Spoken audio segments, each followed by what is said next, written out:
Hello, how you guys doing? I'm Terry the writer, and we have here Poetically Precious. Hey, long time no see. Right, you guys haven't seen Precious in a while, but we're out here at the pool, as you can see, and we decided to just go ahead and shoot. We went swimming. I have a little cover up on here, and it's nice out here today. Yes. The pool is beautiful.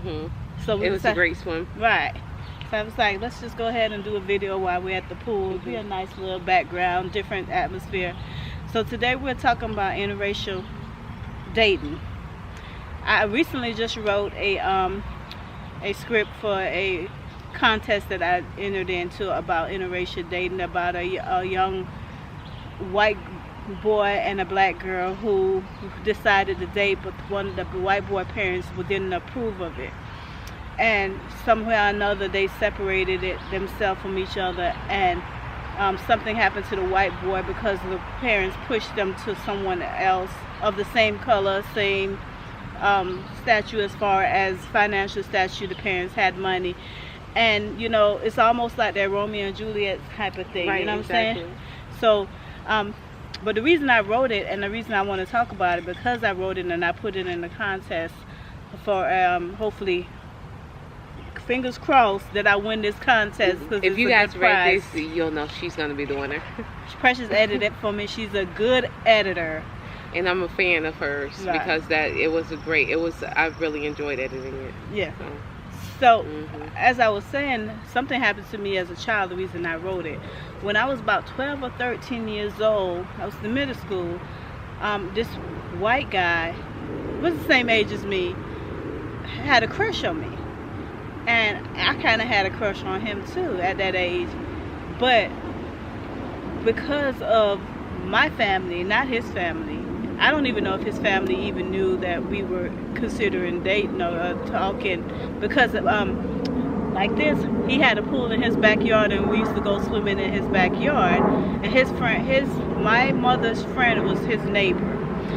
And so when he had a crush on me, and so my family would say to me, and not my mother was okay with it, which was shocking because my mother is usually the one who's critical, but she was okay with it. My family was like, girl, he's a white boy, what you doing with him? His family not gonna want you around him. And they just gave me hell. And I said, I decided I wasn't going back over to the house no more, because my family I'm gonna get teased if I decide to date this white boy. And sadly, I don't know what that could have become, you know what I'm saying? I don't know if it could have been a long-term relationship, if I would have been married to him now. Right. But I hate that I allowed them to push me to that fear and allow them to make me stop liking somebody that I did like. I mean, I was only 12 or 13 years old, but you know, in my opinion, family, parents, they're the one who put prejudice in kids' head. You know what I'm saying? Even at a young age, you'll see little white and black kids playing together, and then all of a sudden one of the parents be like, you can't play with Timmy because Timmy is this color, you're this color. I have a co-worker who's from India, and he said he does not date outside of his race, and he refused to marry anybody else unless they're Indian. And I always wonder, why do people limit themselves or even put that in people's head? Because then if him and his wife, if the soon-to-be wife, is going to also put it in his daughter's head, are they going to, if something happened with a daughter, decide that I don't want to date this Indian, I want to date a black guy or a white guy? Is that going to be a problem for their Indian family? You know what I'm saying? Well, I do feel like some things come down to choice and like attraction, you know what I'm saying? Yeah. So if you are only attracted to Indian people and you're Indian, then I feel like you could go for it, you know what I'm saying? If you're black, you're only attracted to black people, you know, so forth. But when it just becomes a problem when people try to deter you from going after what you truly want or are attracted to or like, you know what I'm saying? Yeah, and I feel like that is definitely a problem, especially with kids, even like career-wise. You know, I hear when at one time I wanted to start a business, and my grandmother was like, nah, you don't need to be doing that, you too pretty for that. And I'm like, you can't really deter kids because you don't know what it might come out to be, you know. But times were really different then, and even like when we were younger, being a size 0 was in. If you were a size 10, you were fat. Right. And you had a big butt, you were disgusting. But now it's like the bigger the better. Everybody trying to get the big butt, big waist, thick hips. Yeah. So that is true. Things have changed, but it has changed enough where we can date outside our race if we want to. We can, have our kids play with the white kid or the Indian kid. It's changed that much that we can. But some of our mindset haven't changed. Right. We still have that mentality that we should stick to our own. We shouldn't have anyone other than our particular race. I can't date a white man because I'm a black woman. You can't date a white man or Indian guy because you're this. Or even Asians, a lot of cultures only date within their culture. Because like you were saying, their culture is what makes it difficult for them. Right. And so, like, if your family, your culture is telling you, they're uncomfortable with it, then a lot of times it's going to deter you from going that way. And so then you're going to, end up sticking to your own culture. And then that can limit you because even in the friends department, not just dating, you know what I'm saying? Because growing up, I don't recall us even having any friends outside of our race, Yeah, I had a lot actually. Did you? I don't. We went to school together. And my mom's best friend is white. I had a lot of family influence. That's other cultures, but I don't remember in high school and middle school. I don't remember us. But you went to a mixed middle school and high school, girl. We did. No, Ely wasn't no. Ely was a lot of Ely was a. It still is, yes, but it's still a magnet program. They bus a lot of people in that are from other areas, and we were one of those that were bused in from another area, and so we were different to the people that were in Pompano. You know what I'm saying? So, and that was I think Ely was really like one of my first time being in Pompano, and I don't recall. Well, I can't say I don't recall being in Pompano because we used to skip over there all the time. But that's because we went to school there. Right. Yeah. If my aunt lived behind Terravella, we would have went to her house. Right. If we went to Terravella. Right. So, but that's what we was discussing today because I see a lot of, lately, especially like in different countries. When I went to the UK, I saw a lot of interracial couples, and I was like, oh wow, it's so much more accepted in certain countries than it is in. I'm not saying it's not accepted in the U.S., but it's not as much accepted as I saw it in the UK. I seen a lot of interracial couples when I went there, but I don't see as many here. I feel like here it depends on where you go, because I've been on several dates. You know what I mean? Because I'm single.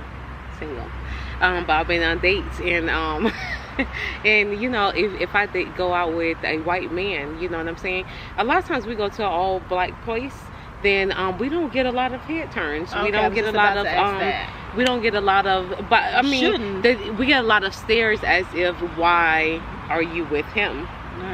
But it's not like you with him. It's just like all these black guys around. Why did you choose a white guy? Basically, look. Because I know you have been heading out with some white guys lately, and I was just wondering that because, and I met one of them, and he's really really nice, and to me, it's like date who you want to date. You know what I'm saying? Nobody should tell you who you can love, who you can choose.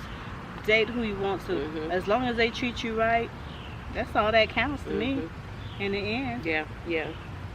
I'm looking at the cat. It's a cat romping around here, and he's just she's scared of animals, y'all. It's a dog in the yard over there. And I keep watching over there. And so when you see her look up, I wanted to laugh so many times. You see my eyes keep looking over there. I'm like, okay.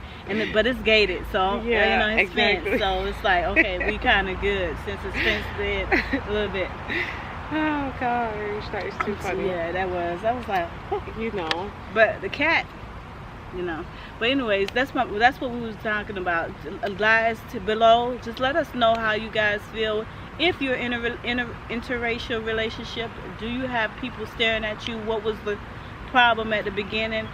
And I just really talked about the topic only because I wrote a script that involved a black girl and a white guy and the things that they went through in their family, and I just today entered that script into a contest, and that's what made me decide to come up with this topic. It's not like I'm trying to go in on other people. As I say, date who you want to date, love who you want to love, be blessed, be safe. Always follow your dreams, unless your dreams is to hurt somebody. No, exactly. But if you love yourself, it's easy to love other people. I think so. You know, if you want to learn and grow, the only way you can do that is to interact and network with different people. And different people often means different cultures and different backgrounds and different raisings, and you know what I mean. That's the only way you can grow. You know. Even just respect their different cultures. Right, exactly. And different I respect that, because respect other people who date outside. Because I met one time this black guy who I met who only dated outside his race, and he said he used to get comments from other females who saw him with his white girlfriend or fiance or whatever, and it's like, well, why? Why is it any of your business? Who somebody date? If that's what you prefer, that's what you prefer. Right, preference. The only thing everything. I don't want is, I don't want you to like devour your culture. Like, yeah, let me tell you, it's some guys out there that I know personally. One,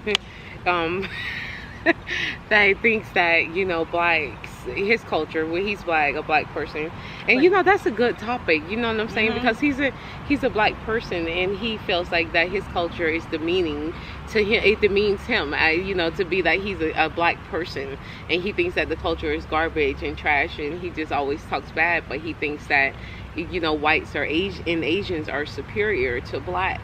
Women, as far as that, but that's the only thing. No, he thinks the culture in whole are superior. I don't feel like there's a superior culture. I feel like everybody, it's just like people that are good and people that are bad. It's bad, and that's in every culture. Right. And I feel like, you know, a way to praise people for their good work is not to put yourself down, because really it's self-hate if you're talking about you hate your culture. And that's the only thing I say. If you are dating someone of a different culture or different races, make sure you don't put your culture down to lift their culture up. You know what I'm saying? Still respect you and your culture and you as a person. But you don't, in order to do that, you don't have to put. But anyway, thank you guys for listening. Subscribe. And when this script gets released, hopefully you guys y'all will see the play. Y'all are going to love it. It's going to be great. And you're going to ask her for the novel, so y'all go ahead and ask for it in comments, because I'm ready for it. Yeah, thank you. I enjoyed writing it, because when I start writing, I just flow when I start getting in my head. And some people ask me, how can I like go in and talk as a guy, because I'm not a guy. But you've dealt with people, right? Yeah.